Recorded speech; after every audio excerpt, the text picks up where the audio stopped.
Hello दोस्तों, आज हम लोग पढ़ेंगे भारत की ऋतुएं, जिसमें भारत में देखा जाएगा कि भारत में कौन कौन सी ऋतु पाई जाती है। ठीक है, देखिए भारत की जो जलवायु है ये मानसूनी जलवायु है। ठीक, जलवायु जो है ये मानसूनी जलवायु है। मानसूनी जलवायु का मतलब ये है कि सब चीज़ मानसून पे ही डिपेंड रहता है। ठीक है, मानसून पे ही सारी चीज़ें निर्भर करती हैं। तो यहाँ पे मानसूनी जलवायु होने के कारण यहाँ की जलवायु जो है वो भी मानसूनी है। ठीक है, यहाँ पे मानसून होने के कारण यहाँ की जलवायु भी मानसूनी जलवायु है भारत में। ठीक है, इसकी यह विशेषता है कि यहाँ पे परिवर्तन होता रहता है। परिवर्तन का मतलब ये है कि कुछ दिन के बाद मौसम चेंज हो जाता है। ठीक है, जैसे वर्षा ऋतु रहेगी, वर्षा के बाद आ जाएगी शीत, शीत के बाद आ जाएगी ग्रीष्म। ठीक है,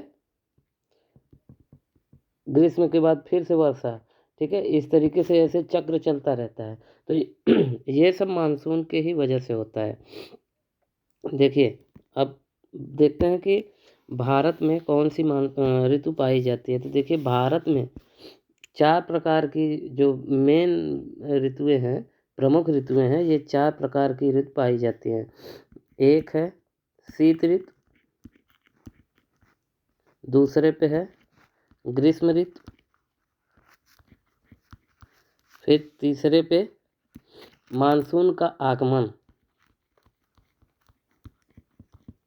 मानसून का आगमन, और चौथे पे जो है मानसून के वापसी का समय। ठीक है, मानसून के वापसी का समय।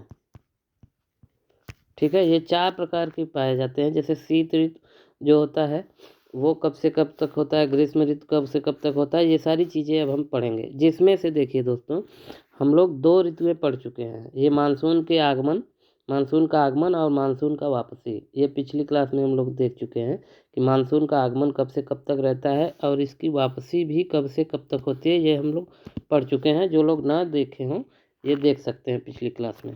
ठीक है, देखिए अब इसमें से देखेंगे पहले नंबर पे जो था शीत ऋतु। ठीक है, देखिए शीत ऋतु,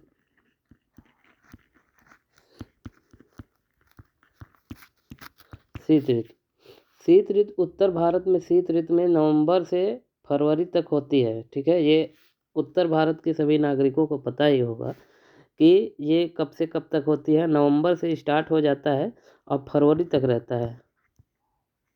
नवंबर से फरवरी, ठीक है, नवंबर से फरवरी, ये उत्तर भारत के पार्ट में होता है। ये वाला भाग ये है उत्तर भारत का पूरा, ये भी आ जाता है। ये उत्तर भारत के भाग में, यहाँ से ये इस साइड का एरिया पूरा उत्तर भारत। ठीक है, ये उत्तर भारत में शीत ऋतु का असर ज़्यादा रहता है। दक्षिण भारत में इसलिए नहीं रहता है क्योंकि यहाँ पे समुद्र का किनारा पड़ता है और समुद्र के किनारे समुद्र का पूरा पूरा असर होता है और यहाँ पे पवनें चलती हैं समुद्र से, और यहाँ का टेम्परेचर जो होता है, टेम्परेचर में, तापमान में परिवर्तन ज़्यादा नहीं मिलता है। ठीक है, इसलिए यहाँ पे इस वाले एरिया में इसका असर कम होता है, दक्षिण वाले एरिया में। उत्तर वाले एरिया में असर ज़्यादा होता है। ठीक, देखिए पूर्वी तट चेन्नई से का तापमान जो होता है 24 से 25 डिग्री के बीच में होता है। चेन्नई, ये देख रहे हैं, चेन्नई में 24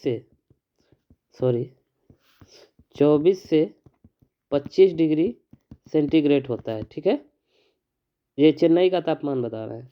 और उत्तरी मैदान में यह तापमान शीत ऋतु में हो जाता है 10 से 15 डिग्री, जो कि नवंबर दिसंबर में आप लोग अनुभव कर सकते हैं 10 से 15 डिग्री सेंटीग्रेड। ठीक है, ये उत्तरी मैदान की बात है।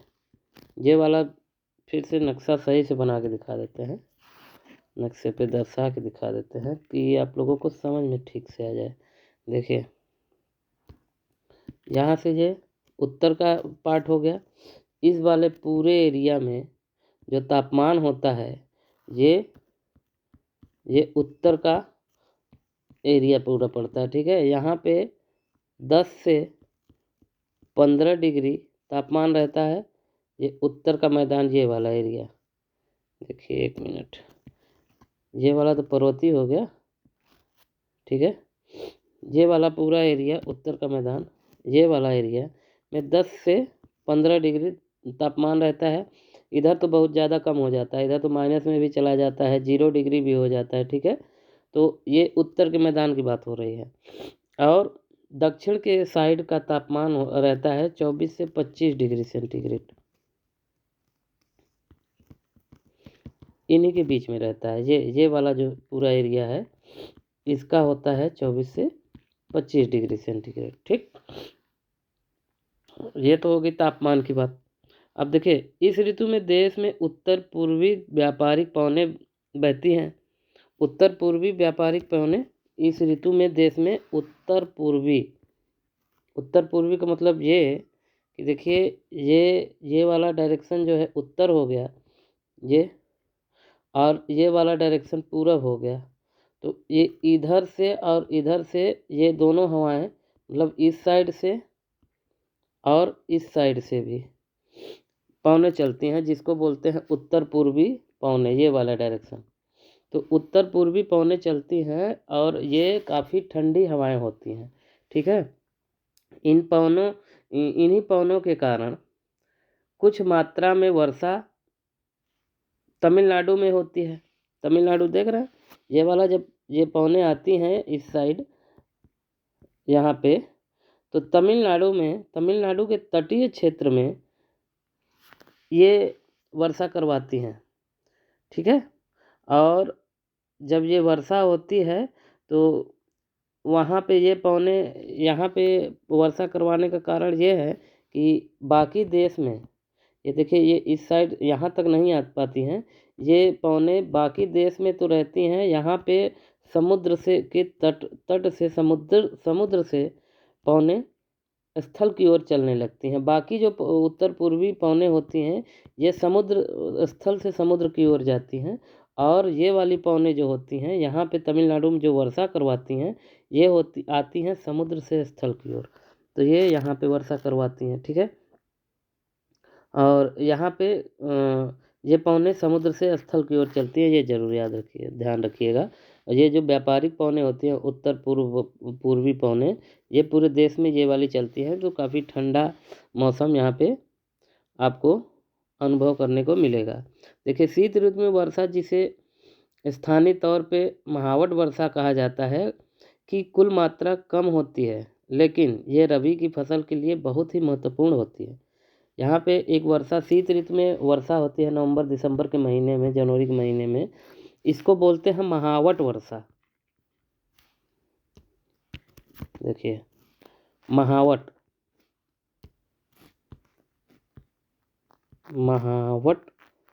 वर्षा,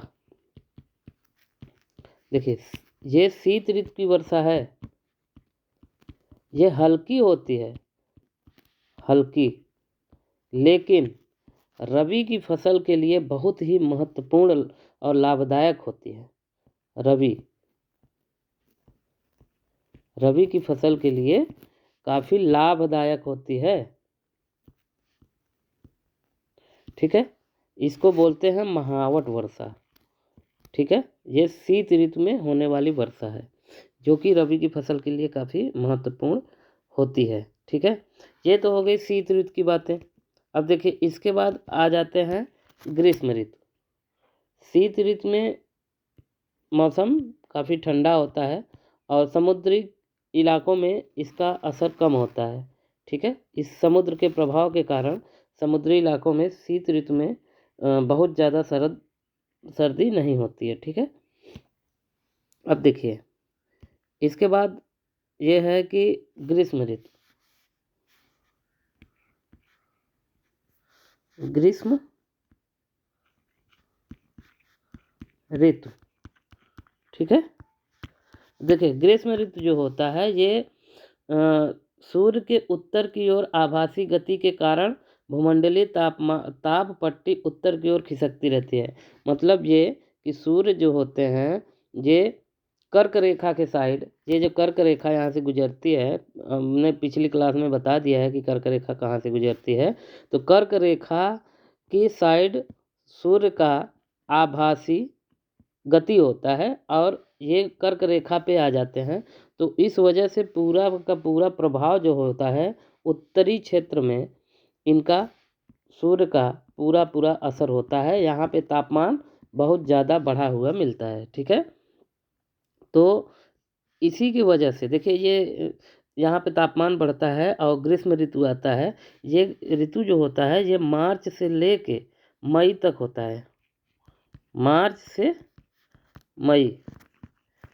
अब इन्हीं महीनों में तापमान का गणना किया जाता है। ठीक है, इन महीनों में उत्तरी क्षेत्र में तापमान होता है 40 से 45 डिग्री, 40-45 डिग्री तक हो जाता है। और दक्षिणी साइड में तटीय क्षेत्र में तापमान 24 डिग्री होता है, 24 से 25 डिग्री। इसमें काफ़ी मतलब कि इस साइड पे दक्षिण साइड में तापमान, ये जो तटीय क्षेत्र हैं, तापमान में अंतर ग्रीष्म ऋतु में भी नहीं आता है और शरद शीत ऋतु में भी नहीं, कोई तापमान में अंतर नहीं आता है। ग्रीष्म ऋतु में भी कोई तापमान में अंतर नहीं आता है। इसका कारण क्या है? समुद्र। ठीक है, समुद्री इलाकों में तापमान में ज़्यादा अंतर या गिरावट नहीं आता है। और देखिए इसमें ग्रीष्म ऋतु में चलने वाली एक हवा है जो कि काफ़ी असरदार हवा होती है। उत्तर के मैदानी क्षेत्रों में ये हवाएं चलती हैं जिसका नाम है लू। ठीक है, लू ये ग्रीष्म ऋतु में चलने वाली हवा है। ये धूल भरी पौने मतलब लू के साथ चलती हैं और गर्म हवा भी चलती हैं, गर्म और शुष्क हवाएं भी चलती हैं जो कि दिन के समय चलती हैं। जो उत्तरी क्षेत्र के जितने भी लोग हैं सब जानते हैं लू के विषय में, दिन के समय में चलती हैं। ठीक है, और ये जो होती हैं उत्तर पश्चिम क्षेत्र में ज़्यादा से ज़्यादा चलती हैं। ये वाला जो क्षेत्र होता है उत्तर पश्चिम क्षेत्र, ठीक है, भारत का उत्तर पश्चिम क्षेत्र, इस वाले क्षेत्र में लू का असर बहुत ज़्यादा होता है। ठीक है, तापमान में बहुत ज़्यादा वृद्धि हो जाती है। राजस्थान के एरिया का तापमान तो 50 डिग्री तक चला जाता है। ठीक है, 50 डिग्री तापमान चला जाता है। देखिए इस समय कभी कभी तीव्र हवाओं के साथ गरज वाली मूसलाधार वर्षा भी हो जाती है। इसी समय कभी कभी बरसात बहुत ज़्यादा मात्रा में हो जाती है, तीव्र हवाओं के साथ, मतलब आंधी तूफान के साथ वर्षा हो जाती है। और वर्षा जो होती है और उसके साथ साथ यहाँ पे हिमवृष्टि भी हो जाती है, मतलब कि ओले भी पड़ते हैं, ओले भी पड़ते हैं और हिमवृष्टि, मतलब कि यहाँ पे बर्फ़ की वर्षा भी हो जाती है और काफ़ी तेज़ आंधी तूफान भी चलता है। देखिए और ये जो होता है, ये वर्षा जो होती है ये बैसाख के महीने में होने के कारण पश्चिम बंगाल में, ये जो पश्चिम बंगाल है, पश्चिम बंगाल में इसको बोलते हैं काल बैसाखी। काल बैसाखी, ठीक है, काल बैसाखी इसको बोलते हैं पश्चिम बंगाल में। ये जो ग्रीष्म ऋतु में वर्षा होती है, ग्रीष्म वर्षा लिख देते हैं, ग्रीष्म वर्षा, ये पश्चिम बंगाल में इसको बोला जाता है काल बैसाखी। ठीक है, अब देखिए कि इसमें से इसी में से ये जो आज की क्लास है, इस क्लास में से हम आप लोगों के लिए 2-3 प्रश्न ले आए हैं जिसका जवाब आप लोगों को देना है। ठीक है, ये आप लोगों को देना है कमेंट में। देखिए सबसे पहला प्रश्न ये है, नीचे दिए गए स्थानों में किस स्थान पर विश्व में सबसे अधिक वर्षा होती है? ठीक है, जो कि हमने पिछले क्लास में भी बताया है और इस क्लास में तो नहीं, पिछले क्लास में बताया है। ये इसका आप कमेंट में जवाब दीजिएगा।